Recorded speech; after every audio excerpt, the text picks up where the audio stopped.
ময়ো জুবিন আমিও জুবিন বুলি কৈছে জয়ন্ত মল্ল বৰুৱা হিমন্ত বিশ্ব শৰ্মা দিলীপ শইকীয়াই জুবিন দা হ'বলৈ হ'লে আপোনাৰ এই মানুহবিলাকে ৰাতি আপোনাৰ টোপনিয়ে নাযায় হিন্দু মুছলমান নকৰিলে কেনেকৈ আপুনি জুবিন হে জুবিন দাৰ নাম লৈ শ্লোগান বনাব পাৰে নেকি বাৰু আপোনালোকে ভাবি চাওক জুবিন দা এজনেই যি একক আৰু অৰণ্য সঁচা সঁচিকৈ আচলতে হিমন্ত বিশ্ব শৰ্মাই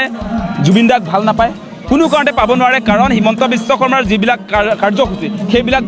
জুবিন দাই আপোনাৰ ঘূৰ বিৰোধিতা কৰিছে এই গছকেইজোপা আমি যেতিয়া এতিয়া ৰখি আছিলোঁ দীঘলী পুখুৰীৰ পাৰৰ গছ জুবিন দা নিজে আমাৰ লগত আন্দোলনত আছিলে ৰাতিটো আমাৰ লগত আছিলে গতিকে জুবিন দাই গছ নাকাটি বুলি কৈছে হিমন্ত বিশ্ব শৰ্মাৰ গছ কাটে কেনেকৈ এতিয়া জুবিন দাৰ অনুৰাগী হ'ব